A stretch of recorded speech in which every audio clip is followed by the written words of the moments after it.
I said it before and I'll say it again. Life moves pretty fast. You don't stop and look around once in a while, you could miss it. This guy's either gonna think, here's another kid with a fake ID, or here's McLovin, the 25-year-old Hawaiian organ donor. Okay, so what's it gonna be? I am McLovin. Hello? Why don't you want to talk to me? Who is this? You tell me your name, I'll tell you mine.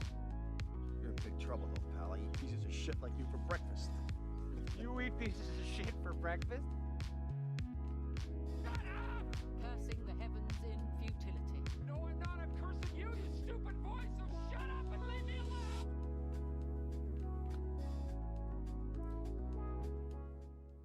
Hey, welcome back to the J&Z podcast. This is episode 14. 14. I cannot believe that. That blows my mind. 14 weeks. I could have learned a new language for 14 weeks. We could have done a lot of things. I could have done sit-ups, push-ups, went to the gym, anything. So I'm really excited for this week because we have another guest on. We do. Another really close friend of mine named Timber. Mr. Timber. Yes, you heard that correctly. Timber, like the tree falling or the Pitbull song.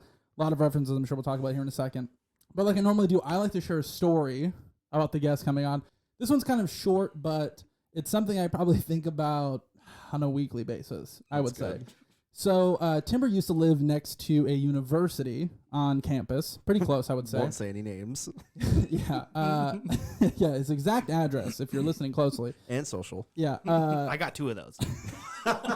Just in case.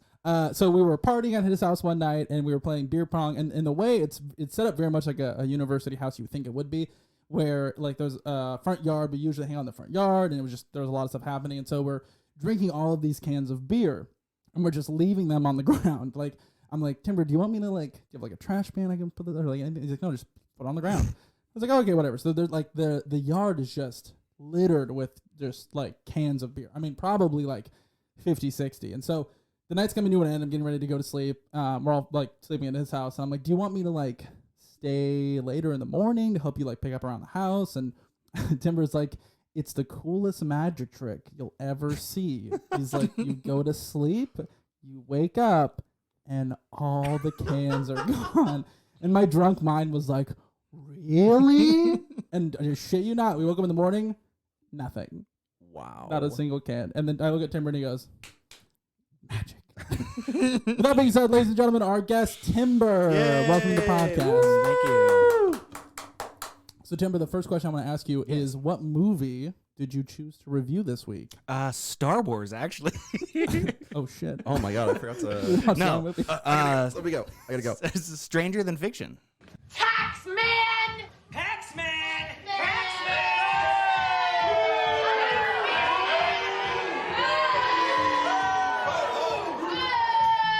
So, is there somewhere else we could talk about this? So, Stranger Than Fiction, that has Will Ferrell. Mm-hmm. Maggie Gyllenhaal. Yep. Ugh, Dustin Hoffman. that's not often yet. Emma Thompson. Yep. She is the author. And Queen Latifah. Queen On Latifah. the TV. So, why? So, I asked you to come on the podcast, and you picked this movie. And I said, why? I said, Timber, I want you to pick a movie that you've seen a ton. What was your reasoning behind the selection of this movie? This is a very movie I hold very dear to my heart. It's my get laid movie. So is this like Netflix and chill? Like, so okay, this is where I have another question for you Yes. because I couldn't find this movie I couldn't either. anywhere. I watched it off of a free site. Like, I'm not even kidding. I watched it off of a free site. I had to go to the dark web to find this movie. I almost went to the library and checked it out. You couldn't go to Blockbuster. That's why I was so No. confused, is because I was like, I literally everything. I looked at Netflix, Hulu, Disney Plus, I did too. YouTube. I went to YouTube and I was like, can I just buy this movie? And I could not find it anywhere. No. And then I think I found the same site that you watched it on. Yeah. Yeah. And yeah, And had to watch it. I had to like wash my computer with a hose after. I had to burn it like Mr. Robot. Yeah. So you must own the movie then? Yeah. It has the sticker. Given I watch it now on illegal websites, but I don't have a computer that plays DVDs. But it still has the Hollywood Video $5.99. Oh my God, that's Wow. beautiful. Tim was like, and that's all I could afford, so that's the only movie. I was like maybe 7. So was that when the first time you watched it, you were 7? That's when my my parents got it. I don't know why it was a Will Ferrell movie. And my parents like, this is a good movie. That's the thing, though, and we'll talk about this a bit more. But I want to get to the game that we're gonna play. But we are about to play the box office game.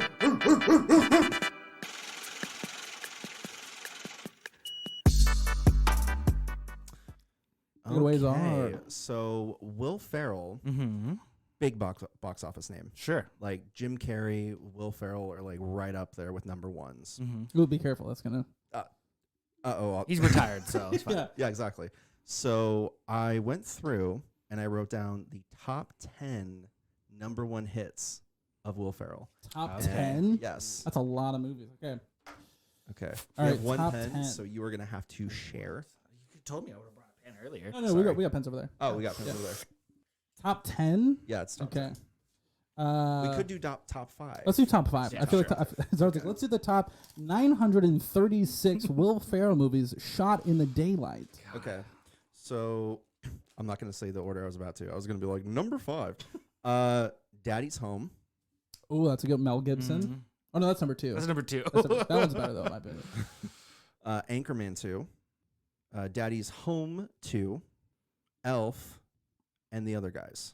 And this is in box office, so it's like Yes. it's not like Wow. it's These not are- like after DVD sales. No, these are number one hits in the box office. Yeah. Yeah, it's not like a cumulative. Because what surprises me Yeah. is that Step Brothers is not on the top 5. I know. Yeah. That's shocking. This list surprised me. Yeah, that's really surprising.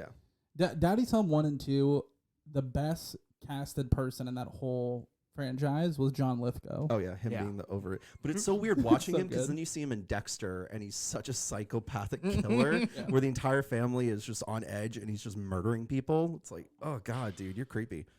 Great actor. Okay, so Yep, it's we got the other guys, Anchorman 2, Daddy's Home 2, Elf, and Daddy's Home. They're now writing down the titles. this is hard. Okay, I need This is two just more. ASMR of pen writing. Okay, so it's Can I have them in order again? You son starting of a at bitch. starting at 5. You almost caught me. I was like, oh, I'm gonna help Timber. Why?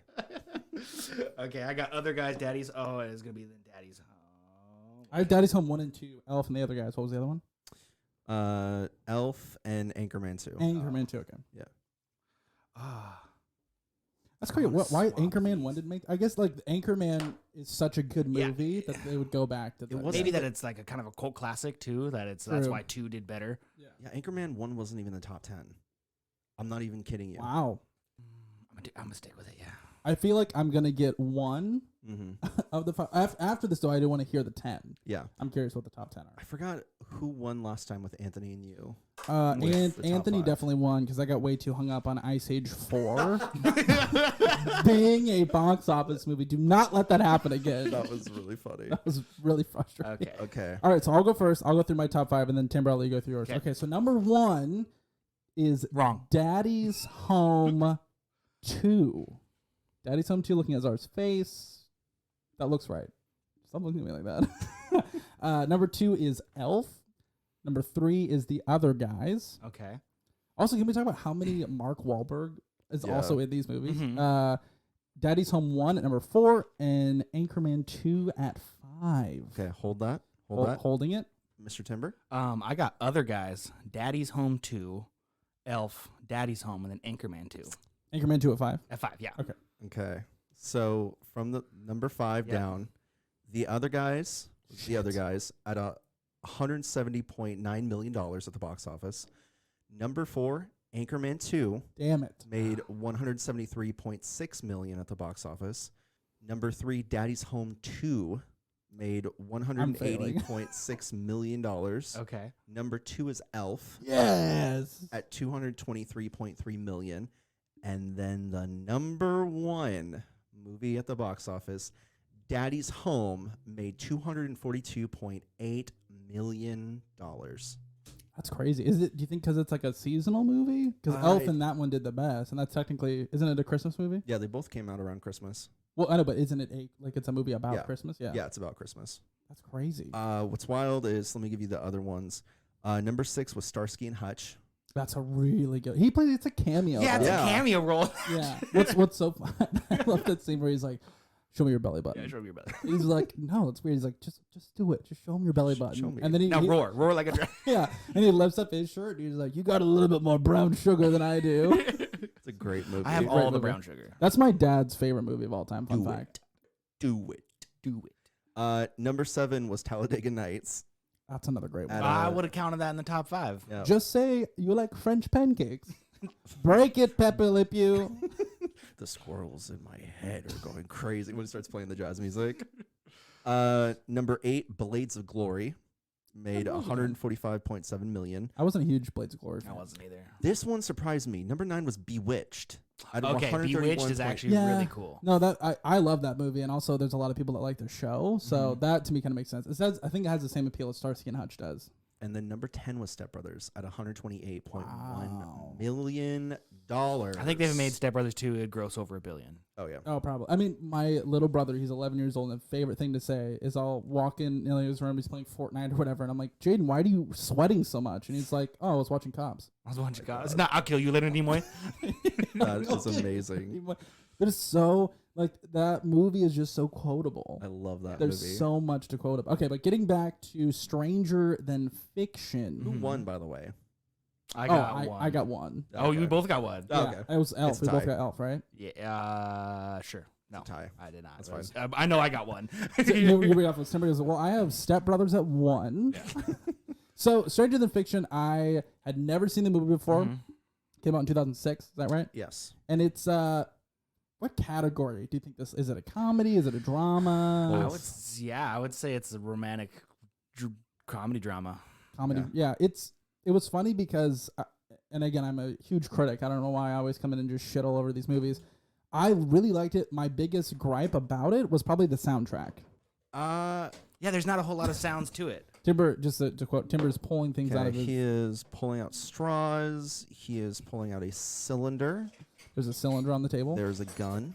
Not. Timber, There are Timber, cups. listen, I'll pay you back. It can be the J&T podcast, Timber. It's okay. Oh my God! And we have It looks like there's margarita. fixings for a margarita. It's very interesting for our Ah, international yeah, that's listeners. tequila, yeah, That wow. is Yeah. tequila. For Tequila. our Belgium listeners, Yep. this is a margarita. Yes. I don't know if you have them there. Yes. By the way, we love Belgium. We're planning on visiting. We're gonna do a show. Yeah, so I'm sorry. I'm planning on doing a show.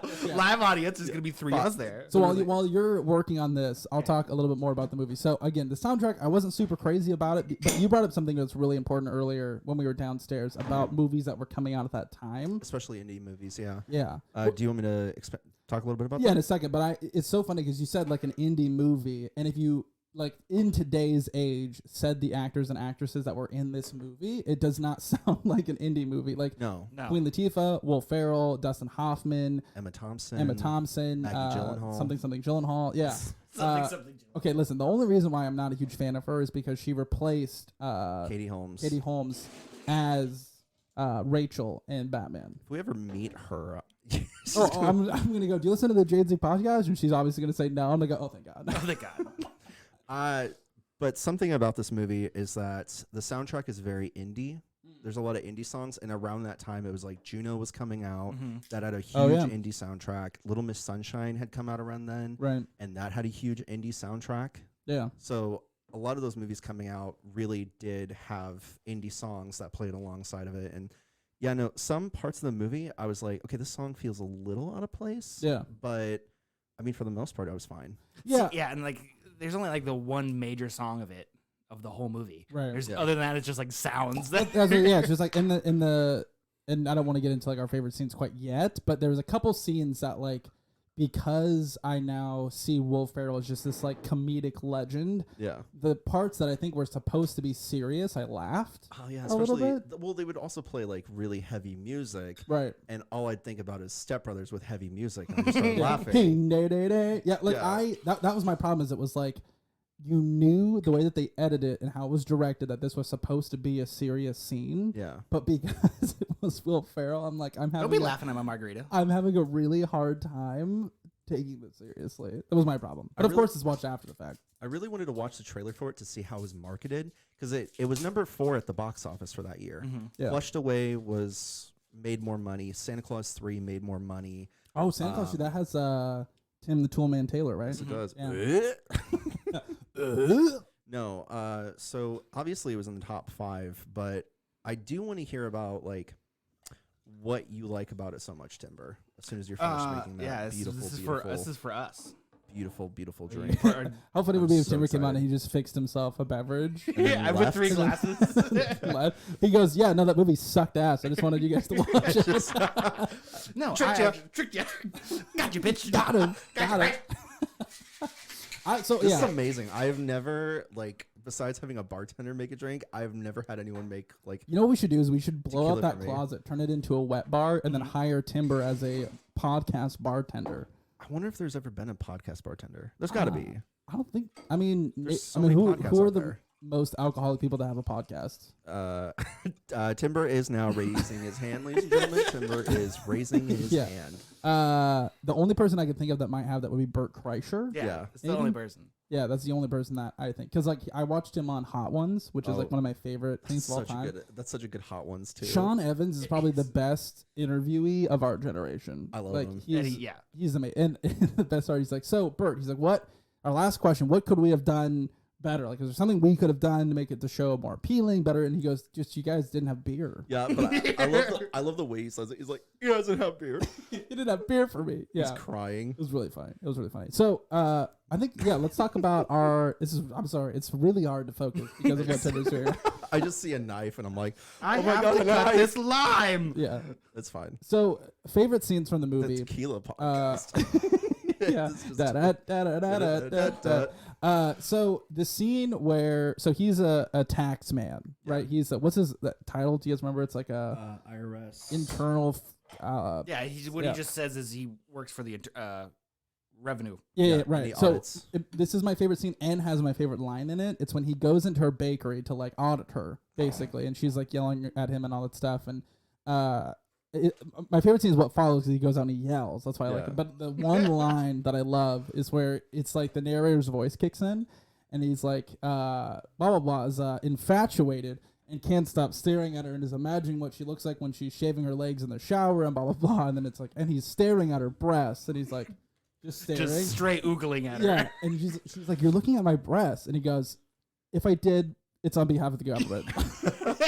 I think she said you're looking at my tits. Yeah, so, she did. yeah. But Yeah. that line, I was like, he's like, if I was, it's on behalf of the government. I love in that scene the fact that everybody points and laughs at him. They're like, Get bent, tax man. yeah, taxman. And the one homeless guy follows him and he's like, you're doing your taxes. You're Mr. Taxman. That's a really good margarita. Is it? I don't know. It's really My good. first time. That was the homeless guy. Everyone made me listening, laugh. if I don't post an episode next Sunday, I have been poisoned. We just did The Princess Bride, so I mean, it'd be fitting. Mm-hmm. That would be very funny, Anybody yeah. want a peanut?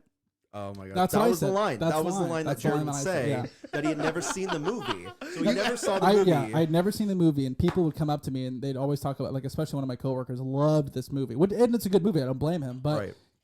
I would talk about it all the time. And finally, he was like, "Have you seen the movie?" And anytime I'm like, "Oh, I haven't seen it," everyone would go, Oh my God, you haven't seen it? exactly. And so I just that one line.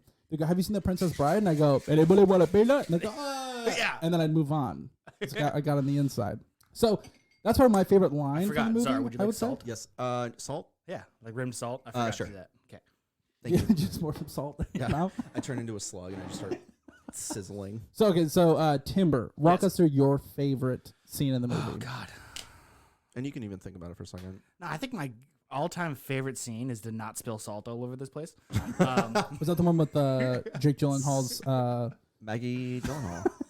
No, like I wouldn't say my favorite scene altogether, but when Dustin Hoffman's interrogating, he was like, how many steps were up there? When we cut tiles, and he's like slowly doing the calculations of everything else. He's like, I wasn't doing that. I think that throughout the whole movie is really good, but my all-time favorite scene is when, oh God, Timber's like, it's hard because I've actually never seen the movie. I watched it enough times all the way through. I'm also making alcohol, so Yeah.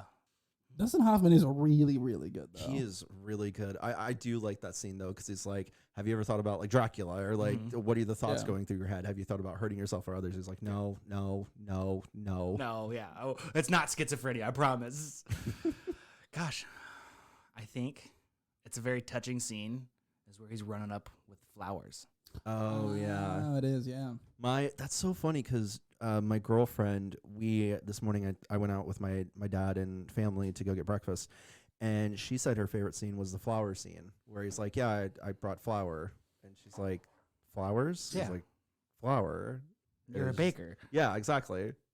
I do like the scene though, where like this is again where it's supposed to be like meaningful, and I just laugh because it's Will Ferrell, and where he's sitting down at the table and she bakes him cookies and gives him milk. And she's like, "Dip it in the milk." He's just like, I just laugh. I don't know why. When I was watching that I know scene, why, but I was thinking about it, and I was like, "Do you think that awoke something in him?" Because she yells like, "Dip it in the milk." Like, do you think he twitched? Like, he's like, "Okay, now every woman I'm with, they need to yell at me about cookies and milk." My mom never did that for me. Exactly. it is really so. The other thing I was gonna ask you, because maybe you know this, so the narrator's voice, Yes. I feel like it's an iconic voice that she has. Is she in anything else? Let's see. She was in Nanny McPhee. She's a really famous actress. Keep talking. Zart's pulling out his phone. I am pulling up the phone. I'm gonna try to look this up. Really quick. She has a really great voice, and I loved her voice in this movie. it's a real original plot. I feel like, and this is, I don't want to jump too far ahead, but one of the things that I thought would have been really interesting, and I honestly didn't know up until the very end, is that if you actually was going to die. Yeah. Don't spoil the movie for everyone, guys. Okay. Well. Yeah, spoiler alert. Doesn't Spoiler die. alert. Spoiler Boo, alert. Spoiler boring. alert. I don't know. It's been out since 2006. Come on. Yeah. Seriously. Yeah. Long enough. So yeah, I don't know. I thought it would have been a cool like end cap if he did actually die. And there of course is a part of the movie where you think he does, but it's like she's typing it right, and she doesn't finish typing the part where he dies. She was in Love Actually and a bunch of indie movies. Yeah, I feel like Love Actually is really famous. I don't think I've seen it before. Yeah, she was in Cruella. Now I'm just going through her IMDb. In Cruella. Sense and Sensibility. It was Bunch good of though. other stuff. One of the things I think I shouldn't have done is I tried to stack rank this movie with other Will Ferrell movies. No. Which is it's hard because it's like there's another Timber drama Bio. movie Oh, he you're welcome. does where he I told you it's gonna lean more to a comedy podcast, not more of a movie review. It's true. He's doing stuff at a garage sale. You know that Kind of movie? a garage sale. Will Ferrell was. Everything Must Go. is the name of the movie. Oh yeah. No, yeah. Okay. And it's like it's not a funny movie. No. It's not, or at least it's not meant to be funny. And he's just like I don't really remember the premise, but he like ends up like hanging out with this kid and like helping this kid out, and it's like it's the same thing about Jim Carrey, but then again, Jim Carrey has done movies that are really, really good where it's not comedic, like The Truman Show, Yeah. which is like I mean, That's there's a funny really good parts show. in it, but it's a movie. I know. The Like on alcohol season is already 3. working. Yeah. Already working. But yeah, it's Will Ferrell for me. Did you guys watch that one that just released on Netflix where he was like an EDM like DJ? Eurovision. I haven't seen that Eurovision, with yeah. Rachel McAdams. Fucking weird. Really fucking weird movie. I gotta watch it because he's feel got like long hair. Yeah, it's really weird. long hair. I feel like it would be really good. Netflix should have like a warning, like you start the movie and it's like pause briefly. Some viewers may find the following video disturbing. Viewer discretion is advised. Go into your kitchen and take LSD and return. And then it might be, I mean, it wasn't bad, but it was like, for me, it was kind of the same thing as Blades of Glory. Yeah. I could not. I like Blades of Glory. It's okay. It's all right. I think part of it though is I like the supporting cast though because it's also got Amy Poehler and Will Arnett as like the sibling. bad guys. Yeah, the bad guys. Will Arnett is hands down one of my favorite actors of all time. I haven't finished BoJack Horseman, but he's also a really great actor on BoJack Horseman. Have you guys watched Arrested Development? Oh yeah, no, he's great as Job. Yeah, my favorite, my favorite thing of Job is so the main character Jason Bateman falls in love with Job or Will Arnett's girlfriend, but Will Arnett treats his girlfriend like literal garbage, like doesn't like her, doesn't want to be with her, or anything like that, and so like all my relationships, right? Exactly. But so yeah. Jason Bateman starts to like make moves on his brother's girlfriend. Yeah. But what happens is the girl's Hispanic and speaks Spanish, and she keeps trying to gel Job. She's like, I think I'm in love with your brother. But what she says, she's like, I think I love your hermano, like your hermano. And he doesn't know what that means. And so he goes to Michael, his brother, and he goes, Michael, we got to find this hermano guy. And he said something else. I don't know the exact word. I'm going to butcher it. But he's like, he says something in French. He's like, I love you, Michael. He says something in French. He goes, you know what that means? That's French for brother. So, Timber, something I'm really curious about, and I'd love for you to talk about more, is you're the only person we've had on the podcast that has brought all of the fixings to make margaritas. I feel like it's fantastic, by the way. It's delicious. We're going to have you on next week and the week after that. And Moscow mules and gimlets. There exactly, you go. Yeah. And now there's a standard where every guest needs to bring something. I sure hope it'd make this cup podcast way better. Okay. But Timber, this is something that is not unfamiliar to me. Yes. Because in the past, you used to do this thing where you... I would kill you. You would spend copious amounts of money. Thousands of dollars. Yes, Wow. to make me travel through time. And when I say travel through time, I mean blacking out. Like Doctor Strange, like... Exactly. Yeah, which he gets punched I like in to the think chest. that it's just a clap, and he just wakes up. Yeah, there's a story, and then I'd love for you to talk about it. But there was a story in particular where I was out at a bar with Anthony, one of our previous guests. Great episode, by The the way. previous Please- guest. Please check it out. Yep, it was great. And I was, one of the things I always say is have somebody be my date. Yes. And basically what that I've means been your is- date a couple times. Yep. They have to just drink as much as I do. And this was years and years and years ago. But you say that. It's like... it was last week. It was like maybe 2 years ago. Well, no, because right that before... was 2020. It was like 20. So it was at least 3 years ago. It was right before COVID. Yeah, 2019. It was like 2020 before Oh yeah, probably 2019. Yeah. I lied. I'm just like it's not as soon as you think it is. But so me and Anthony went out, and Anthony's like, "All right, Jared, I guess I'll be your date." I'm like, "Oh, perfect." And he's like, "But we don't have to like black out tonight, right?" And I was like, "Of course not. Of course not." And then we high-fived, woke up on my couch. It was terrifying. But Timber, there's been many an occasion. Yeah. Where you maxed out 2 credit cards. Timber, Wow. Timber comes to me and he goes, "Okay, this is called the flux capacitor," and I'm like, "No, Timber, that's just a 7 and 7." No, it always starts out with 2 tequila shots and an AMF. That's when I know That's my Jared's girlfriend's- along for the ride. That's my girlfriend's favorite drink, AMF. AMF. Oh, yeah. Well, see, my problem is I grew up with my family. Like I'm just a nice person in general, so I'm not gonna ever say no to you. Mm-hmm. But then it's like there's a picture of me that I have. There's a blue drink in front of me. Hey, you holding 2 tequila shots. Yeah, exactly. And I'm like, you don't remember that at all. There's no way. Who is that person? That's not me. That's not me. Yeah, 2019 Jared is very different than a 2022 Jared. I mean, 2019 feels like an entirely different world. So what was your experience like, though? Oh, it was fun. Like adult babysitting for drunk people. It's great. I feel like that's not people's typical experience with that. It's just so much fun because it's just like you get into so much mischief. It's just like, no, Jared, don't pee in that bush. I do like to run a lot. Yeah. Yeah. You also like to Oh, and my absolute favorite is when Jared gets too drunk, he refuses to move any body part. Oh, yeah. Yeah, I don't like walking. He's just like, I think it was, we were out at someone's house and Jared went limp on us. Yep. And I had to carry, I think it was me and you. Yep. Had to carry him, and one of our friends was telling a story, and it was like a haunted story. Oh, Boz, yeah. Yeah, Boz, Boz. And Jared looks at me because they were talking about like ghosts and stuff. And Jared goes, oh, Game of Thrones. It's just like Game of Thrones.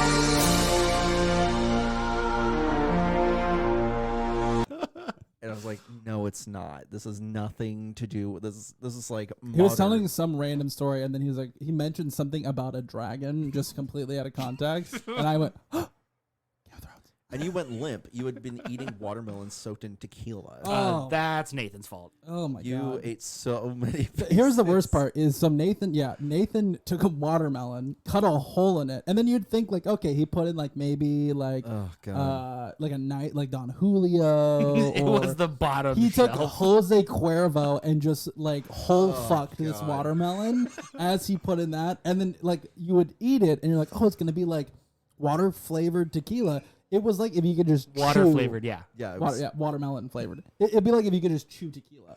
But then I remember vividly later that night on my birthday, just eating slices of it, Yeah. and I knew it was bad because I'm sitting there just like cleaning it dry. And I remember who it was. Somebody walked past and grabbed a slice to eat with me, and they went. As I'm just.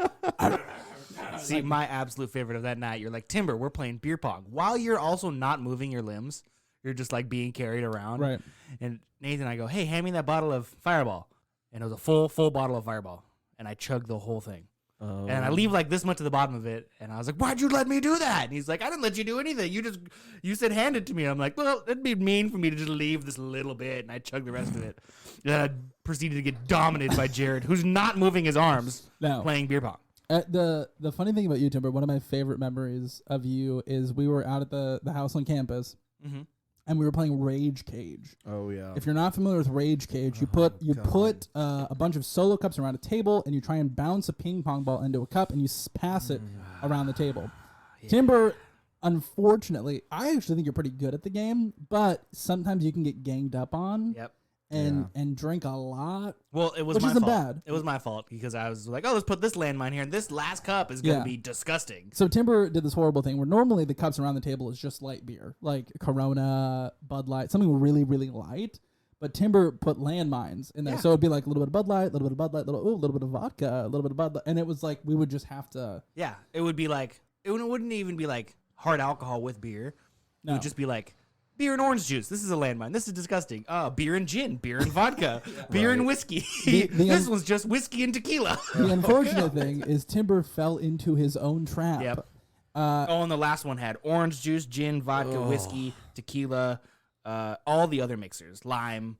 So if you have a weak stomach, you might want to skip this part. But so Timber Fast forward. Timber is a man's man, and Timber was not gonna not drink it, and Yeah. you could see as The I would, sadness in my eyes, just slowly. Yeah, Like, and I you- need to get out of here. and you look into the cup, the center cup that had everything in it, and all I could describe it is there was a chemical reaction that was happening in the cup. Things were curdling, like there was stuff that there shouldn't be, and Timber, Live cockroach? No. yeah, he just looked at us and just went. And then stared at us. And if you've ever heard the term projectile vomit, I have never seen happen before in person. But it was like a one and done. It was like a sprinkler head. He just went, and then he was done. But it was I don't even think you like had to throw up at that point. It was just like your body. Yep. Your body just Was went. just rejecting it. Yeah. Nope. And just you sent it right out. Yep. I remember playing on a Friendsgiving. It was like cold and rainy, and every I cup almost was got you. Four Loko. A Four Loko. And I was Pumpkin spice. A pumpkin spice for Loco. and I was awful at it, and I just remember having to chug back Four Loko, and I was like, "This is one of the worst things I've ever had to go through." And then you spilled it, and I tried to make you clean it, Zamboni it up on the table. I forgot about that part. The best thing. Were we talking about Stranger Things? The best thing about Czar. You got a Zamboni it. The best thing about Czar is I have never seen someone consume as much alcohol and be totally fine. I didn't want to mention this on the podcast, but sometimes there have been people that I'm close to that have been like, "Yeah, I've rarely seen you drunk." And I don't want to tell them that you've seen me drunk many times. Sometimes I have a good poker face with it. I just don't talk. Or I call you and say, Yeah. I've been drinking. That's Czar's tell.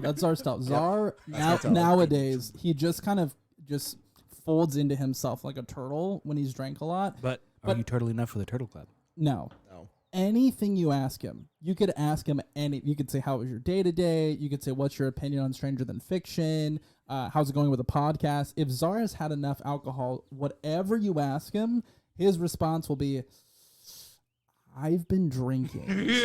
That's the tell.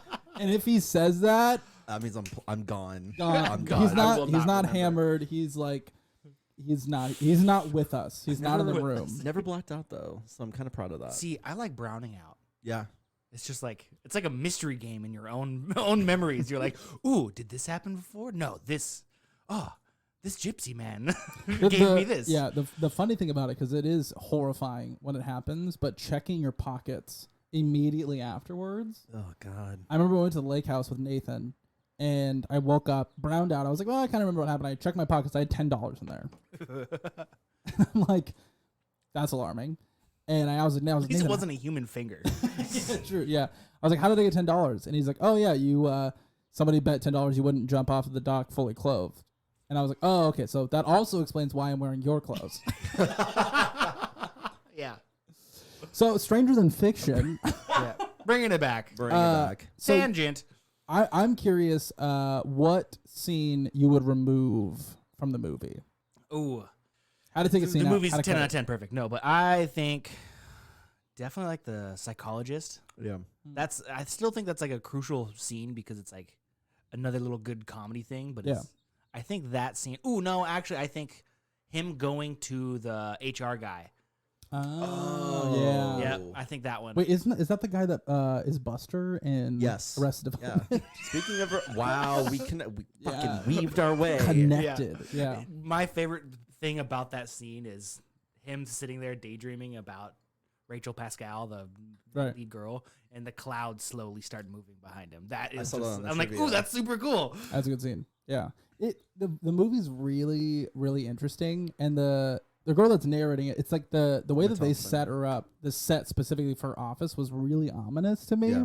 Where it's like it was very bright, it's all white, like there's not a lot of stuff on the wall, and she has a typewriter. Like, I mean, it's 2006, but like I loved it. Like I did too. I really loved the typewriter. Fuck off, okay? Her job was to kill people. I was thinking about that. So how many? imagine she actually knows that she's doing this. How much blood does Stephen King have on his hands? Oh, so Oh, many. God, yeah. Pet Cemetery. Oh God, yeah. Like, if she's upset about killing people, Stephen King's like, I got another family to kill. Yeah. Stephen King gets a phone call. Steven, you're writing a story, but click. Yeah. He collects. Ooh, what is your eye color? Starts collecting on this blood type. He has an entire wall of obituaries. Do you happen to be pregnant by chance? Do you live in Maine? Yeah, You have an angry dog. there's definitely a horror movie out there where she knows she's killing people. And she's having fun with it. Well, I'm pretty sure we'll watch that movie in October. Oh yeah, no. Oh no! If there's not, we need to make it. Oh yeah. I'm okay. I don't. Come on. That was actually something that I really did. I've talked about this on the podcast. It's almost weird watching characters and things smoke now, because a lot of the movies and stuff that I've seen come out movie-wise or media-wise, there's not a whole ton of smoking. So seeing her constantly chain smoking. She bodies that cigarette at the end, though. She beats the shit out of it. Oh yeah, when she's slamming her hand against the desk Yeah. because she's like, I just killed Will Ferrell. Yeah. Like, God, what a waste of a Marlboro Red. My favorite scene, just because of the acting in it, has got to be when he walks in and he's like, well, how's the story? And Dustin Hoffman's like, you got to die. Yeah. Like, I'm sorry, man. This is one of the greatest stories I've ever read. And he's like, isn't there any? Nope. Sorry. Yeah. You've literally got to die. And Will Ferrell like breaks down, and Dustin Hoffman's straight faced the entire time. And he's like, this is one of the greatest pieces of fiction that's been put out. Like, you have to die in the situation. Like, just seeing both actors like act off of each other. No music was probably my favorite, besides her realizing that the character she wrote was him. Yeah. And him her freaking out about the phone ringing. Like, that as a writer would fuck me up. To just be like, there was a knock at a door, hearing the knock and be like, the knock stopped. There's a knock at the door. The knock stopped. Like, her actions and everything, seeing him was my favorite, just because just the acting of it was really, really good. Well, isn't it like the shortest horror story is like you're the last person on Earth and there's a knock at the door? Yep. The end. Yep. That's Ugh. that is. You are complete.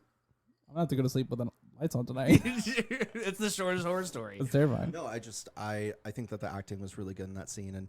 But for me personally, I feel like this movie took a little bit to kind of pick up, because I was like, oh, this is kind of like a quirky comedy. That's and yeah, then, exactly. And then, like, I love when he's like like crossing off like tragedy, comedy, and he's like, well, my life's a tragedy because I've had so many moments where I've walked in the rain after a really fucking shitty situation. I've walked in the rain from this podcast. The thing too, though, is it's like what I love about movies, and it's really cheesy, and you probably won't like this, but I love when a movie has a montage. So like at the very end where he's doing all the things I that he like did, montages. where he's like playing the guitar in the shop. I'm like, that's kind of cool. I like that. Yeah. Are you a montage guy? It's part of the movie. Yeah. It's my movie. Tim was like, I could give two shits. Take it out. I made this movie. The next thing, can you imagine? He has a cool. He pulls out a typewriter and he goes, "Jared and Czar die." So okay, so you said another movie you were gonna choose was movies we had already reviewed. Yes. Another one. You were gonna choose John Wick. I don't know I why. did too. Yeah. But you had meant you're like, yeah, favorite movie, and I was like, oh, dude. To myself, I was like, I own all the John Wicks on Blu-ray. I know. Yeah. I literally have the barcode at home. I So- can watch it anywhere. Yeah. Another movie I thought about choosing was The Mummy. Ooh. Yeah. Fuck. Yeah. Oh God, that's a good one. Yeah. That was a good one. Yeah. Oh my God, we might have to have you back just to give me a reason, because the Mummy ran on TNT all throughout my childhood. Yep. Oh yeah. Yeah. Brendan Fraser ran throughout my childhood. Yeah. George of the Jungle, baby. Yep. Yeah. George of the Jungle is probably one of my favorite. But the thing is, like, so The Mummy reminds me a lot of National Treasure. Stop. You're Hang on, wrong. hang on. Rewatch it. Watch both. There's elements that are very similar. No, I could see that. But I still think you're wrong. Brendan Fraser is just so. It's a lot better, I guess, because Nicolas Cage just doesn't. You mean Ghost Rider? Right, exactly. He's just I like Nicolas Cage. I did too. He's not bad, but it's like anything I see him in, that's just where I associate him with. It's just like he's like, oh God, I slept in this morning. I have to seal the Declaration of Independence. Like Seriously. What I like about I know we're talking about the Mummy, but the entire cast of the Mummy is all attractive people. Like the entire cast is like, you all look amazing for your role. Yeah, especially the Mummy. Oh yeah, God, that's a movie. How do you pick that movie? That would be a great choice too.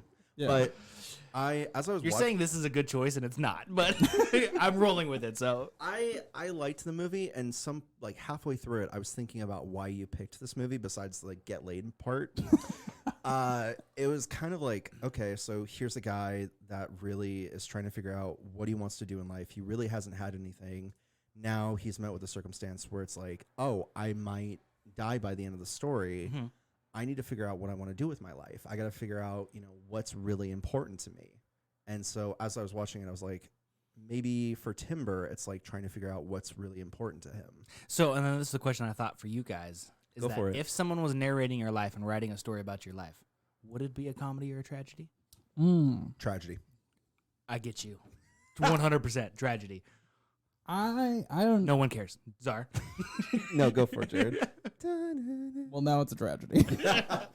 Yeah, I don't know. It's hard for me to say because this is a really cheesy answer, but I feel like there's elements that are a comedy, and there's obviously elements that aren't a comedy, and it doesn't really make sense. So you're saying it's an action movie? What I'm saying is it's a sci-fi movie.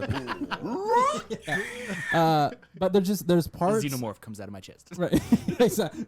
Yeah. I can feel that. Yeah. I don't know.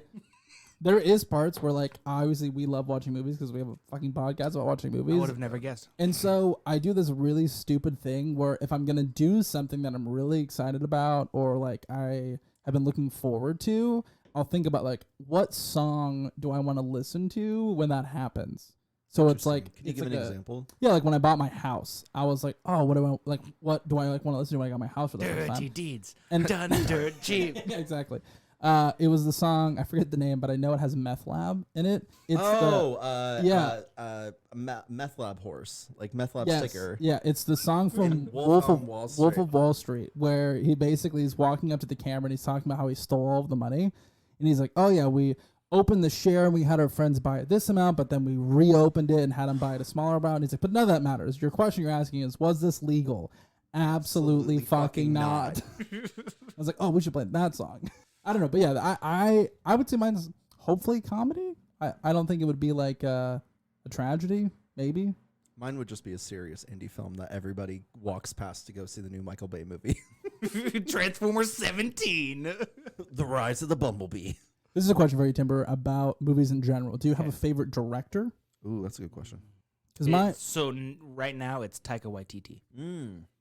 He's pretty good. I have no idea who that is. Jojo Rabbit or What We Do in the Thor: Shadows. Love and Thunder. What We Do in the Shadows, yeah. I love that. Another one I really like. Oh God, I can't remember his name. Just give me a hint. So it's like, give me any. The Vitch. What? The Vitch. What'd you call me? He also did The Nordsman. Oh, Robert Eggers. Yes, I couldn't remember his name, but he also like Lighthouse. I just recently watched Lighthouse with my girlfriend, and it ended, and my girlfriend was like, "I feel weird." That's how you feel with that Weird movie. fucking movie. But it's like so good. You're like, this is like shot like 4x3. Yeah, 4x3. Robert Pattinson jerking off to a mermaid figure. It's so weird, but I love it. Batman, why are you doing that? They like get in a farting contest. Yeah, but it's just What the fuck is this movie? Dude, it's so weird, but it's so really good. It's just two dudes stuck on a lighthouse taking care of it, and it's just like, what would you do? They just spiral into madness Yeah. of just drinking and farting and jerking off And to mermaid going statues. crazy. Oh, fuck. It's really every time the lighthouse horn went off, I got chills.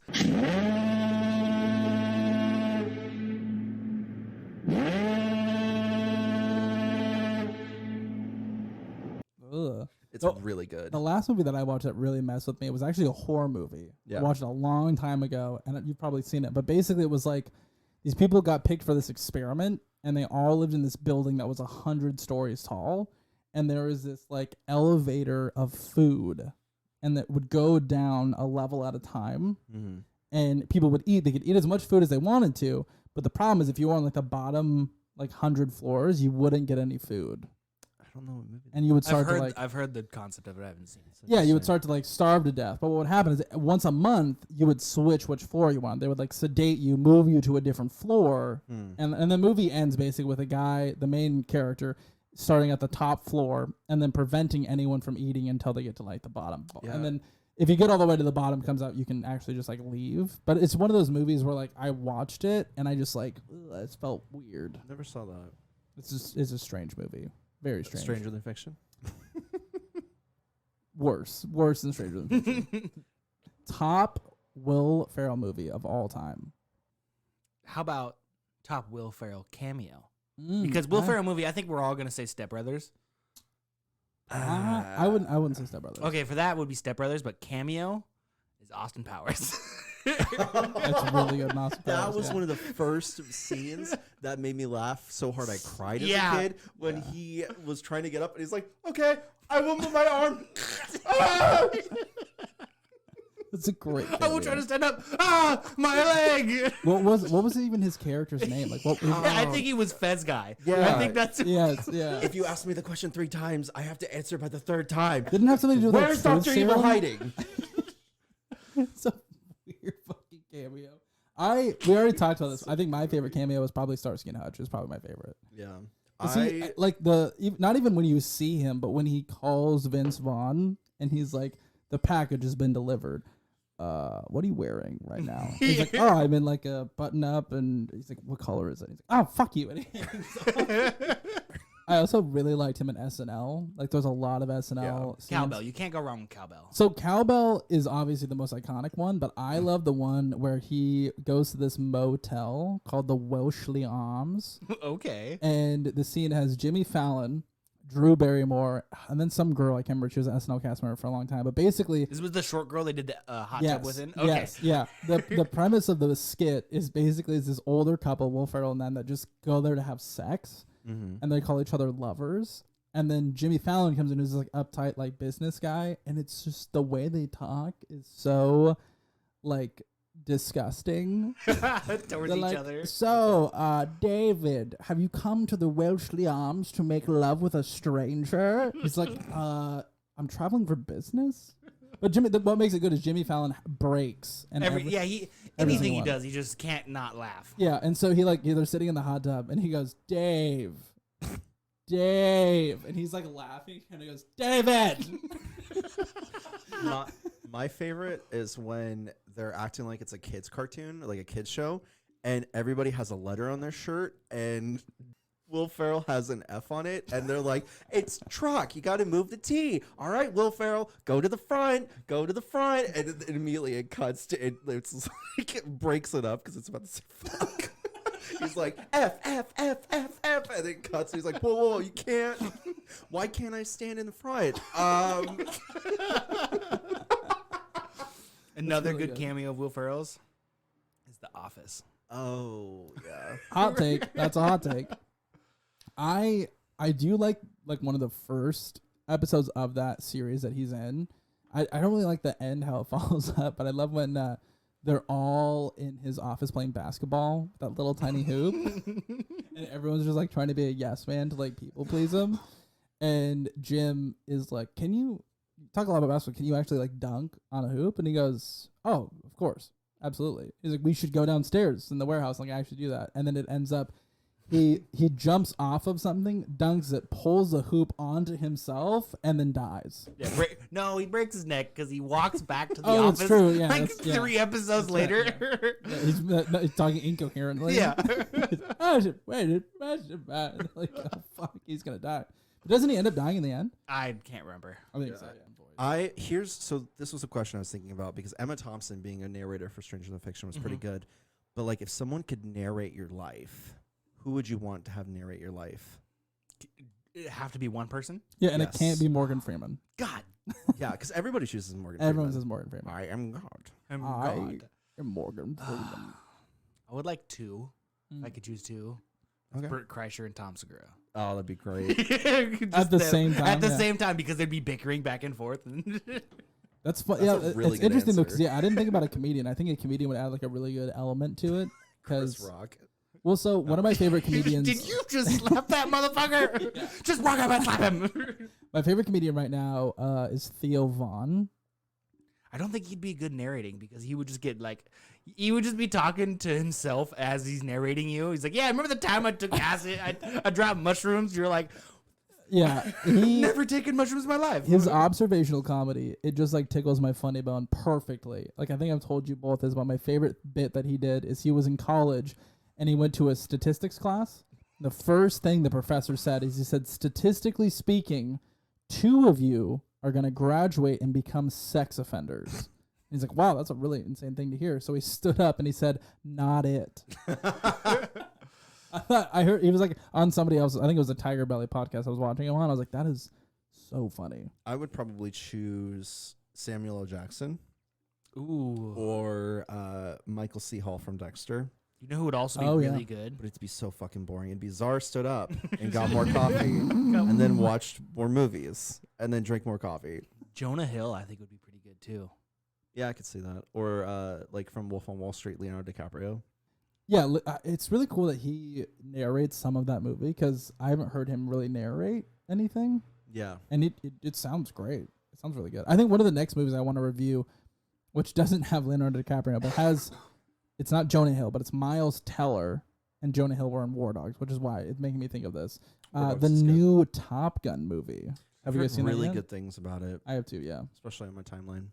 Yeah, my mom went and saw it, and they're like, "Oh my god, it was so good." She's like, "It was a good end cap, I guess." She's like, growing up, like through the '80s and all that stuff, like it was a nice. We reviewed Top Gun. We did, yeah. That is my least favorite movie.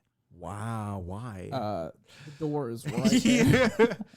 Okay, guess how many dogfights there has been since, I'm pretty sure it's the Korean War. How many? Yes. 7. 0. Oh. So pretty inaccurate. Yeah. Guess how many dogfights have been since 50 years ago? 0. Ding, ding, ding. A movie based all on dogfights That's true, yeah. that hasn't had any since like the Korean War. I'm pretty Gotcha. sure. Gotcha. Timber's like, some guy on the street told me this, but it has to be It true. was Garrett, actually. Yeah. Remember Okay. Garrett? No, I don't remember him. So what's funny though about Top Gun, and there's a movie. I love how we started out talking about Stranger Than Fiction. I know, and then we moved yeah, into something different. now we're on Top Gun. Because It's the alcohol, guys. Well, I also think the general consensus is none of us disliked this movie. I just don't like it. Yeah, I don't like, dislike it, but it's not Stranger Than like Fiction. None of us disliked it. I don't think. no, it's not. But it's not a movie Give that it. I Give would me a come 1 out of back 10. to. What do you think out of a 10? Oh man, And this You is go not like first. comparative to like you go first. to like Will Ferrell movies. This is like a standalone Right. Yeah. rom-com drama. Yeah. Because if it was a Will Ferrell movie, it would be number 1. I would give it a 6 just because I felt like in the beginning it did start pretty slow. Where it was like, okay, this watch. Yeah, he's counting brush strokes or Yeah. teeth strokes, whatever. Yeah, exactly. Like it kind of felt like it didn't know what it wanted to be until the halfway point, where it was like, okay, now things are getting actually really serious with him figuring out there's a voice and everything, and with the character of Emma Thompson, where it's like, oh, I have to finish this book, but I also have to kill a character. I'm okay. So I would probably give it a 6. I think for me, watching it was like a 4, but then the one scene where his watch malfunctions and then he like sets it ahead. Okay. And then the narrator is like, little did he know that this would alter his entire life. I was like, oh, that's cool. But it's interesting though, like, and I told you this before we got on the podcast, that I thought it would have been a better movie if he died. Yeah, but if you because like if they went, that's hard. It is hard because think about what would have to happen. So like, see, but like her reasoning behind it, someone who would knows that she they're quoted, gonna die, yeah, and then choose to still go through with it, even though he could change his life, is someone you want to keep around. That's true. Yeah, That I agree with. I really did too. It was a great line. I agree with Dustin Hoffman though. He's like, you should have died. He's like, this movie's book is okay. It's okay. It's I okay, I like that. guess. But he's like, oh god, if you kill him, oh, so good. Here's the question I have for you guys: is how would the narrator be prosecuted? Like, if he dies, Got hit by a bus. She's not gonna be prosecuted.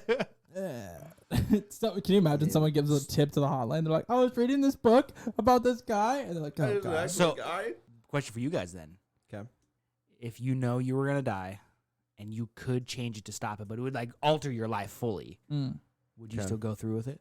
And you were happy with what you were going through right now? Do I have to date something Gyllenhaal? Maggie Gyllenhaal. She's not that bad, man. I don't know. I liked her. This is the Batman thing. You're making me look worse. I'm making me. We're look liking worse. it. We like it. Well, because she made me just think of someone in the Pacific Northwest. Like I've literally been in shops like that where everybody just points and laughs at an IRS guy. It does never happen to me. So wait, so do we know how we die? Yeah, of course.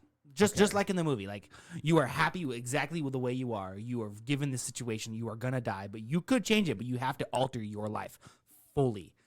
Leave your girlfriend, move away, quit your job, life-altering things. And I don't get to choose how I die, right? Yeah, it's like set. Let's say hit by a bus. Okay. I mean, I feel like to me this is the easy answer. I feel like if I know I'm gonna die, I'm definitely gonna change something. I'm not gonna be like, well, 25 years. That's enough time. I'd probably go with it. I would too. So, but in the movie, like, I can't remember how much time passes though between when he knows he's gonna die. Like 2 days. Yeah. Exactly. So, like, if that's the context, if it's like that's too long. there's not.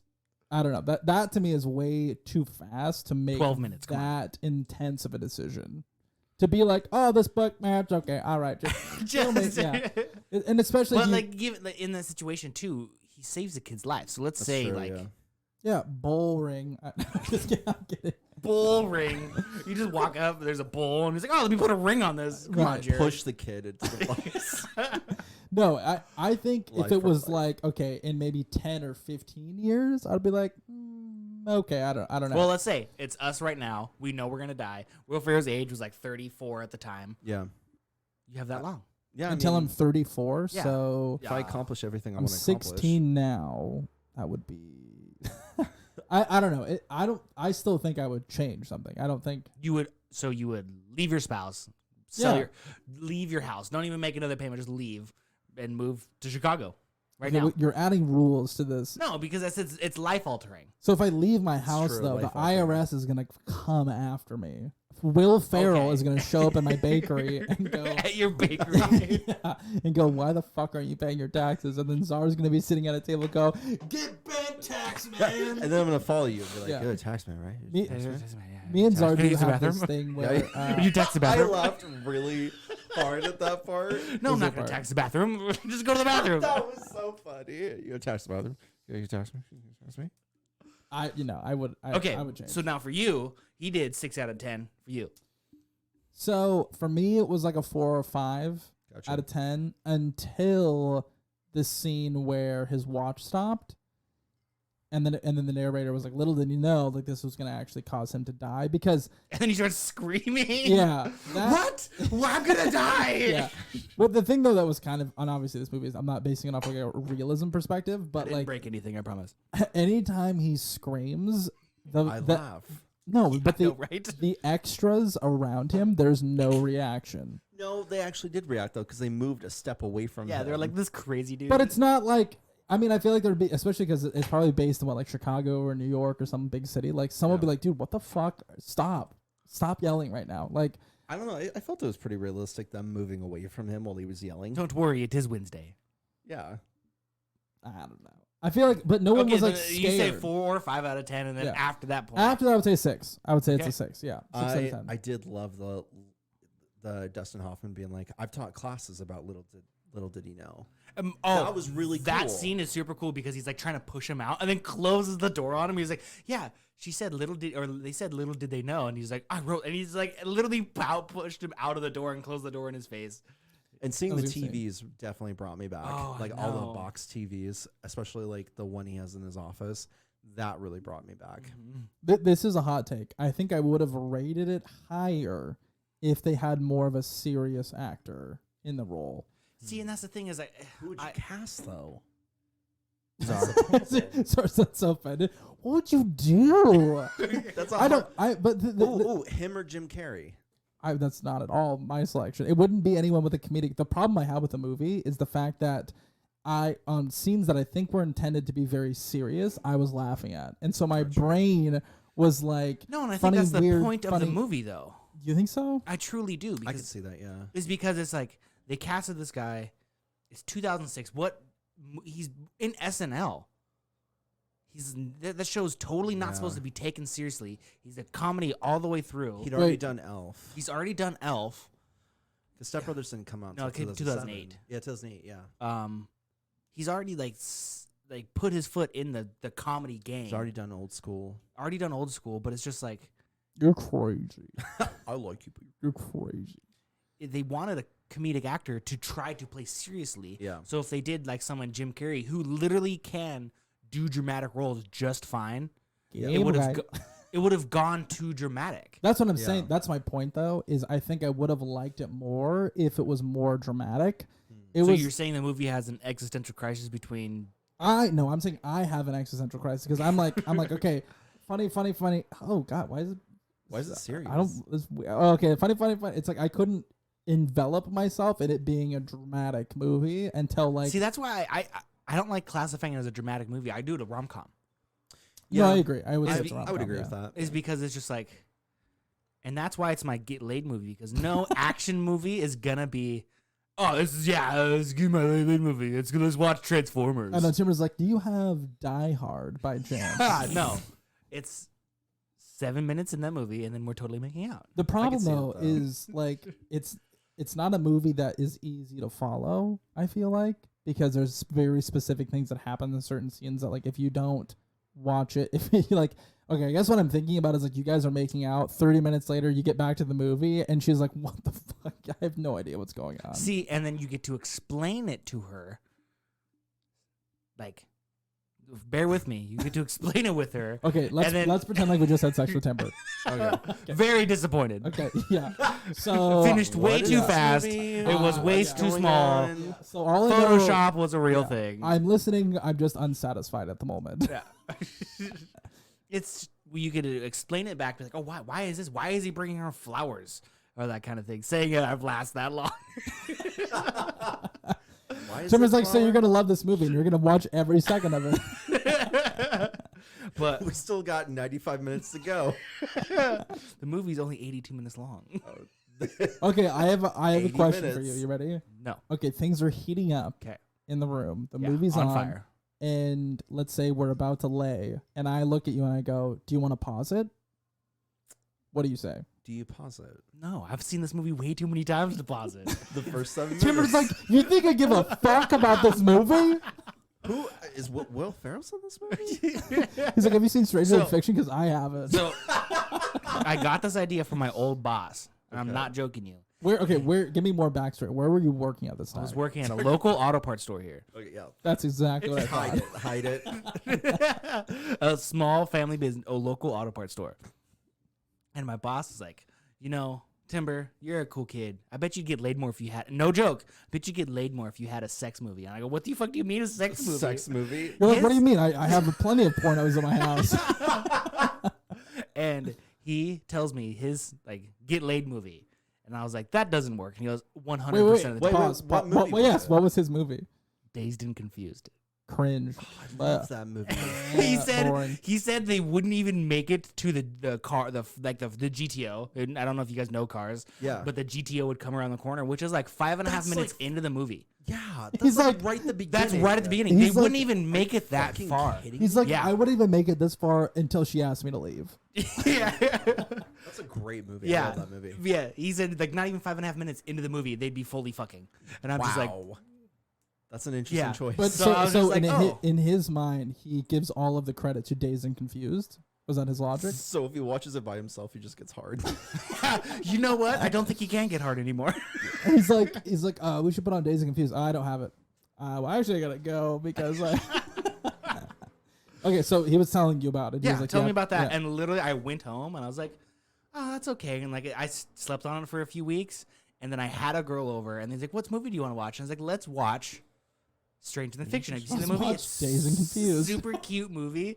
And it's like, it's a dude who's an IRS agent who hears talking in his head. He's not schizophrenic. I promise you that. And I'm not schizophrenic. I promise you that. And she's like, oh, that's super cute. And then we started to watch it, and not even halfway through the movie, she was on top of me. That's such a good movie. But so I'm curious about the same question for Czar because I used to live with Czar, and the problem that I have with living with Czar is although the problem I have living with Czar. Yeah, phrase that a little bit better. Come on. No, I hate living with Czar. We both love movies, obviously, but that's why we would have never guessed. Podcast. Yeah, but the problem is I absolutely hate horror movies. I hate getting scared. Czar could watch nothing but horror movies until he died. It's true. It's my favorite genre. He goes to sleep to him. I do. The Exorcist. He falls asleep to The Exorcist. I did fall asleep. Do you want to tell that story again? Yeah, I'll tell the story. So, of course, thank you for the floor. So I came home from work, and I used to work at a grocery store. I like how this is mainly the J podcast, and Zara's just here for a little bit, and you're like, thank you. I appreciate that. I haven't talked at all during this whole podcast. Uh-oh. Timber's Zara, take it away. Okay, no. So I was asleep for this. Remember, Timber? Yeah. So I was living with Czar. I worked at a grocery store. So Sure you don't want another margarita? I'm okay. You want a shot? You said you wanted me to line us up some shots. Yeah, okay. Go for it. We put a little bit of orange in mine, though. This is gonna be Orange the yours? pod- Okay. Yeah. Same, actually. Okay. The podcast we forget about. We're Exactly, editing it. yeah. We're like, oh, fuck. Remember that one part? We get to the end of the podcast, and I was like, dude, so Top Gun, great. I'm glad we picked to review that movie. I mean, the movie came out over the weekend, so Yeah. it's topical. Exactly. I love Miles Teller. So the story is I was living with Czar, and I worked at a grocery store. And in the grocery store, it was just a lot of manual Local labor. grocery store. Yeah. So I would come home, and I'd be really exhausted. So I came home this day, just beeline to my room, immediately fell asleep. And I woke up because I heard in the living room a pastor yelling and then a sound of someone getting stabbed. And I was like, oh, that's kind of unsettling. I'm trying to go back to sleep. And I opened the door, and it's the scene where the demon girl Reagan is taking a crucifix or a cross and going ham on herself. Yeah, with the cross while she's saying the line. What an excellent day for an exorcism. And so I see that. Also, never seen The Exorcist before. I have. And I'm like, what the fuck is going on? So I'm trying. Snoring, by the way. I don't know he's asleep at this point, but I'm walking out. I'm trying. I'm like, Czar, turn it off. And then I get to the living room, not asleep, okay, not taking a quick nap. This is in the living room? Sorry. It's the middle of the apartment. He is dead asleep. He is literally. And then the thing that Czar does is when Czar's asleep and you wake him up, he pretends like he wasn't sleeping or acts like he wasn't asleep. So I'm like, dude, will you turn it off? And he goes, I was just watching it. I'm like, no, you weren't. You were literally dead asleep. And he goes, "Oh yeah, sorry." And then he turns off and goes to his room. But I was so happy though because you woke me up with my favorite scene. That's like one of my favorite scenes. I was like, the exorcism scenes. That's like my favorite scenes. What an excellent day for an exorcism in time. I'm not excited for October because I'm so when we excited. get to October, Czar's gonna make me watch. This is the problem with Czar is I can't get him back because he's gonna make me watch a ton of horror movies in October, and then December is gonna hit. I'm like, oh, let's watch a bunch of Christmas movies, and Czar's gonna be like, oh, that sounds great. I love Christmas movies. It's like, damn it. So when it comes to Will Ferrell, do you think he could do another movie like this? Like, I would, do you, I Oh, would good absolutely question. love to see him do another dramedy. Dramedy. I've never heard that before. a comedy / drama? Yeah. Oh shit, is that what that is? Yeah, it's not a tragedy. It's a very interesting movie. Like I was talking about earlier, he did that one where they were trying to sell everything. Everything must go. It was like a movie about like a yard sale. I don't think it was that great. See, and that was trying to be like this movie. Oh, I think so. I could see that. Yeah, because I've heard of some of the movies that he's done as a serious actor, and it does kind of feel like he's constantly trying to chase this, like this type of stranger looking than fiction. back through all of them. He's trying to be given truly after watching this movie all the way through the first time. He is trying to chase this movie in many other, not many, in definitely that role. yeah. It just doesn't seem like there. I mean, there's obviously not a lot of drama Will Ferrell movies to like base this off of, but this definitely seems like it was the best one he's done, in my opinion. And the director previously had made quite serious of movies. Like he made a movie called Monsters Ball that Halle Berry won an Academy Award for. So the guy's been known to do serious movies. He also produced World War Z. Oh, that's interesting. Oh, really? The one Yeah. with Tom Cruise? You mean? Oh no, Brad Pitt. Yeah, Brad Pitt. I was thinking War of the Worlds. I was thinking War of the Worlds. How many have you had? Well, here, cheers to that. Yeah, here we go. Yep. Thank you, Timber, for being on this podcast. We love you. Click. All right. And clicky, clicky, click. All right. Bottoms up, baby. Salt, tequila, lime. Salt to tequila.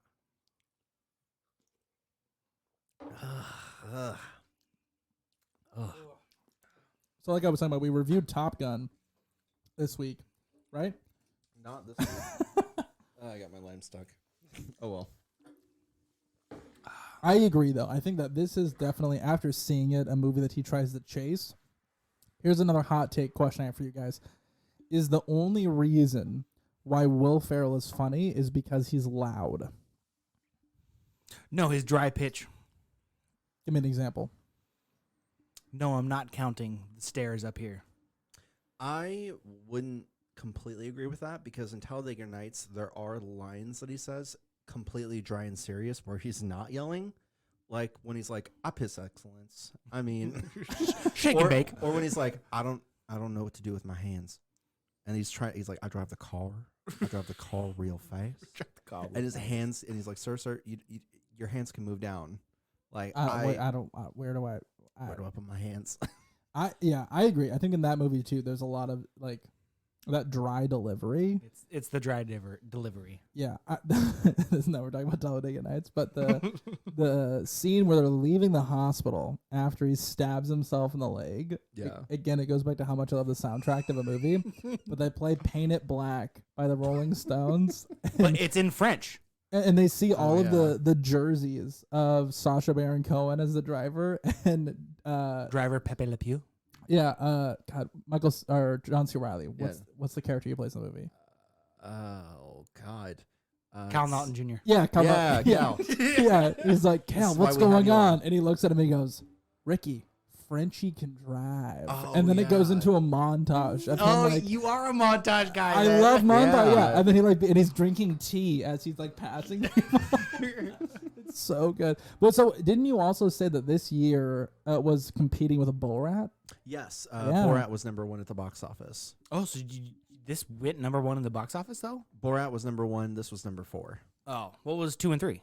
Let's see. 2 was Santa Claus 3, and 3 was the animated cartoon Flushed Away. If you remember that, I'm pretty sure we not talked, one bit. We talked about this earlier. Yeah, we did, but we didn't mention. Cazadores, you can thank me for the short-term memory. It's good. That's fine. Please sponsor us. But Yes, yeah, please. so if I'm thinking like going back to 2006, like you go to the movie theater and you can watch Hey, welcome I to was Kazakhstan. 11. Right, exactly. Or this movie. Well, I think I watched Borat for the first time when I was like 15, 16. And it was the funniest thing. I watched it when I was like 12 or 13, and I didn't really understand it, but it was funny to me. Because I'd seen the whole like Borat thing from How I Met Your Mother when Barney's one day late for every holiday. Yeah. I just remember the scene where they're chasing each other naked through the hotel. He's talking about Pamela Anderson.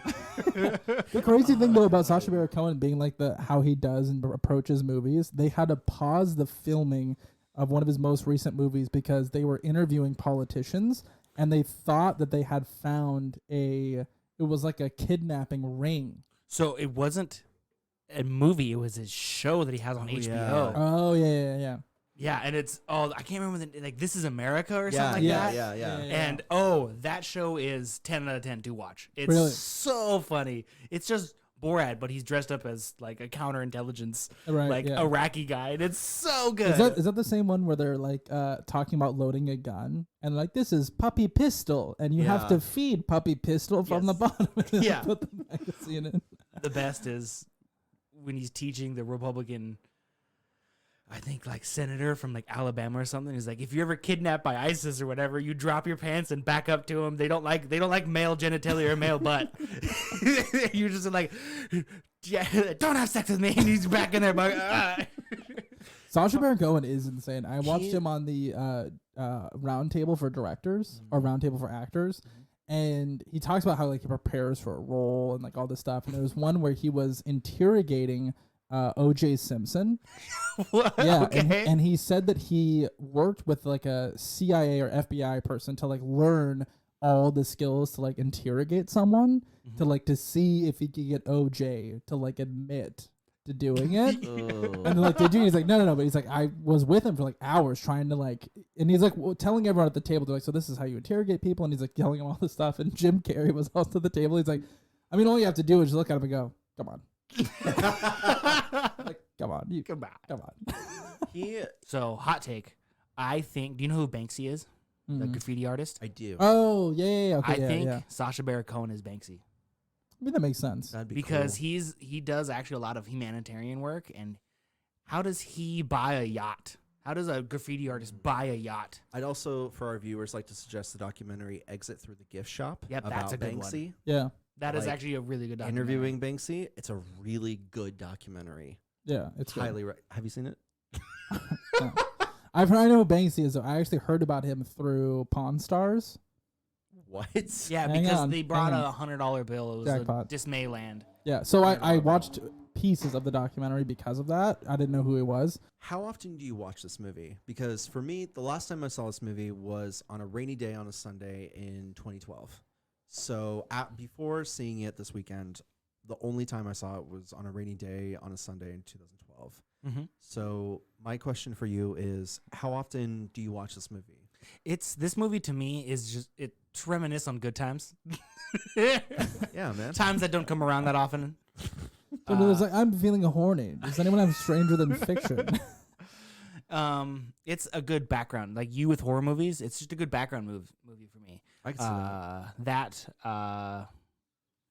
So probably like easily a good once a month. Oh wow. Wow. Yeah. That it's just a rotation of like movies that if I go through Hulu, nothing on Hulu that I want to watch. I go through HBO. No, nothing on HBO I want to watch. Okay, well, perfect. That's Stranger a good Than pick. Fiction. You know That's a what's good funny? pick. So every guest that we've had on the podcast, everyone has like a weird niche movie That's true. that they'll watch. So like the last guest we had on, Shayna, one of her favorite movies of all time is Evan Almighty, That surprised me. which is like The debatably shittier Bruce Almighty. Yeah, which is debatably like a really crappy movie, but it's awesome that she likes it. And I think it's just because she No, really it's likes not Steve awesome. Carell. Oh my god. No, But no. for me, Don't praise her for this. everyone has that movie. Like one of my favorite movies to just watch again on a rainy Sunday is 2012.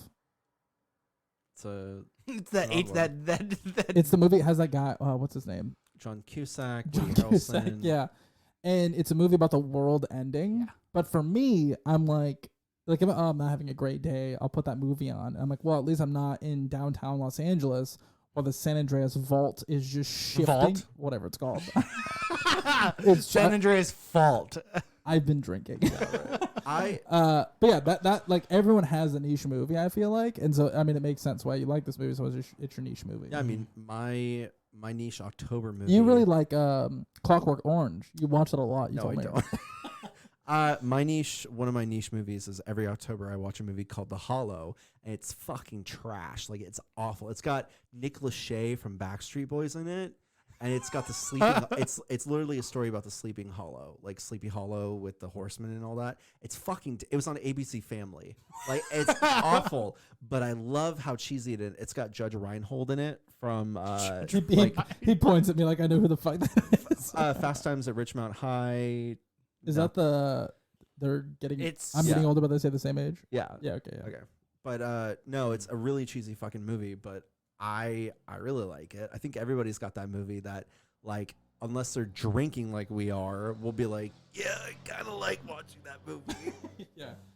So speaking of that, I gotta go watch 2012. But Timber, No, I have a question for you guys before we leave. Oh, please, yeah, please. Now, if your life's about to end, a book is handed to you, it is your whole life. Would you read it? I'll let you answer first. Everything you've done, it's third-person perspective. Would you read it? That's a great question. And it's being judged from that third person, like, oh yeah, he walked by a homeless dude knowing he had $10 in his pocket, but never gave the man. I think $10. I absolutely would read it because I would be curious to hear like exactly that what I hadn't done. Okay. Because like maybe in my mind, like it's not something that I just paid enough attention to. Of like, oh, maybe I should have done something. But if it's from that third person perspective, where it's like Jared was in a group of friends and he made a joke that made this one person actually feel really uncomfortable, and then blah, blah, blah, and it's like, oh fuck, because like that would be my thing. I would be curious about is what have I done that has affected people that I haven't realized. Because dating my current girlfriend, this is something she helps me a lot with, is I'll make a joke like at a party setting or around people, and she'll look at me and she'll just go. I've been doing that for years, and no, nothing. Well, you shake your head as in like, oh my god, it's so funny. Don't stop. No, but like, it's just that check and balance, and so I'm really curious, like throughout my life, if that's happened a lot. Yeah, it's a great question, but that I would definitely read it. If I read it, I would definitely need to be drinking, because my first thought was no, but that's only because, not to be serious, but I feel like I would cry reading it. Like, it would be really hard. Yeah, just mute me. It would be a really, really hard read, especially like certain things I've lived through and gone through. It would be a really hard read. I'd want to know, because this is the egotistical Aries side of me, I'd want to know how it affected other people, but it would be a hard to read. But I would probably read it. I mean, My also first the thought thing was too, though, is no, like but it's gonna be a really fucking boring book. Yeah, exactly. I laid in bed violently masturbating for 2.5 hours. Jared sits at his desk and plays RuneScape for 9 hours straight, and then it just depicts everything that I do for 9. Like, yeah, it would be. I would definitely read it though, because it's just what you said at the very end, the third person perspective. Yeah, third person that would be perspective. so interesting. That would be really narrated outside of your Little own. did he know. Yeah. Yeah. Little did he know what he said actually made someone go home and cry. Yeah, little did he know he made everyone uncomfortable with that comment. And it So wasn't as funny as he thought it was. So he proceeded to make a podcast with his best friend. For me, I think I would read the first chapter of my conception, the last chapter, and then a middle chapter. Just So out of random. curiosity, why would you want to read the conception part? I don't know. I just want to read my parents getting down. No, the first chapter, I'd read that, and then definitely like the back of the book, like the like, oh, Timber, his life had many ups and downs of blah blah blah blah. Figure out why he didn't end up doing this. And I'd be like, oh, okay. Read the very first chapter, a middle chapter, and the last chapter. Nah, that's it. I remember it all. You know, I'd really hope that your story would be a bestseller instead of a book at the Goodwill. Oh, 100%. It would be a dude like selling mixtapes. We're like, this is my friend. He's in the hospital. Please read his book. Yeah. Have you checked out my SoundCloud? Like, that would be my biggest concern, is that my book, like if it was about my life in third person, that it would just end up at like Goodwill and someone would be like, this book fucking sucks. It's a quarter. Yeah. Well, so here's the thing though, is like about, is that an autobiography? Yeah. Yeah. Yeah, So like, yeah. there's a lot, obviously, a billion of them out, because I feel like if someone reaches a certain level of fame, there's just almost guaranteed money in writing an autobiography. Yeah. And there's a lot of people that have written them, and it's really interesting that you bring this up, because I just had a really long conversation with one of my friends about this. Is they're like, oh my gosh, one of the most recent books I read that I really enjoyed was Will Smith's autobiography. But maybe in a time before the infamous slap, I would have read it. Right. But after that, like, my opinion of him totally changed, and I definitely am not going to read the book now. And so I just think it's really interesting people with their autobiography as, like, maybe in their certain, like, peak of, like, their career, people would, like, really pick it up. But it's like your point, at what point in time does it end up at Goodwill? And everyone's like, who the fuck is Jared Gracie? It's like a book about Kevin Spacey, and it's like, you know what? Never fucking mind. It's like, oh, this is a, oh, you know, it's so funny you say that. And this is totally tangenting. One of my favorite things to do is collect records. Like, I have a bunch of vinyl records throughout my house. Downstairs. And one of the best places. A total of 7. Yeah, don't look at the garage. If you ever want to go looking for vinyls, Goodwill, St. Vincent de Paul, great place to find them. I was just there. Literally half of them was like, the Christ reincarnated 2. There's so many. Like, God knows. But listen, how is it the Christ reincarnated 2? He came back once. You know what? VeggieTales returns. You know what is also there, though, that is really fucked up, to your point?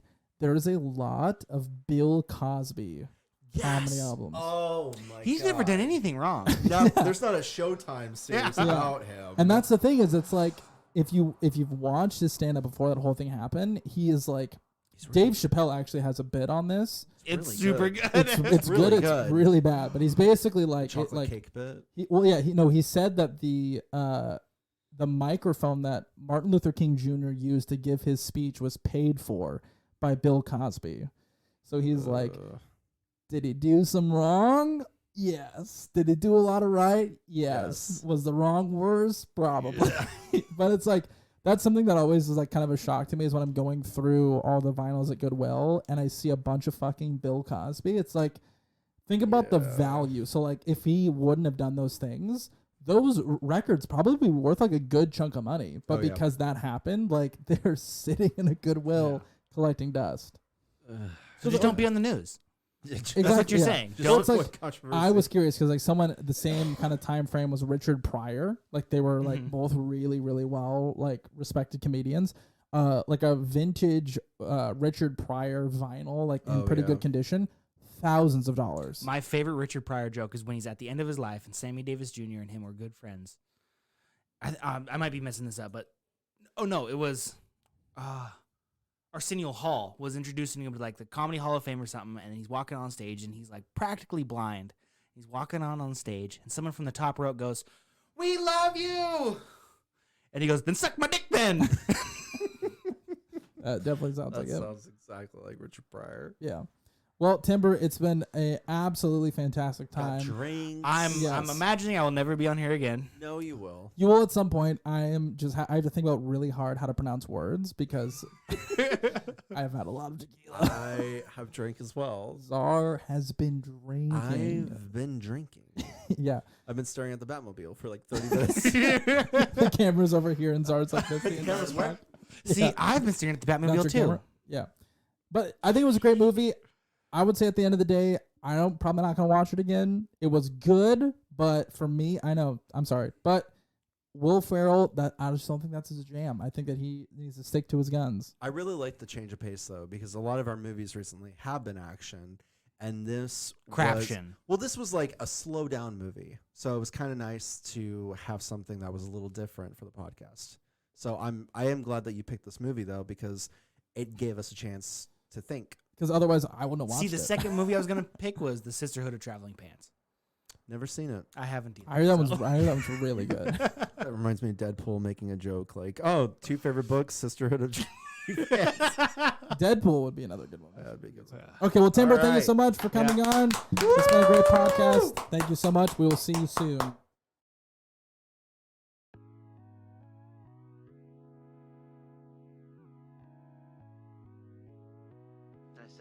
And I'll say it again. Life moves pretty fast. You don't stop and look around once in a while, you could miss it. Hallelujah.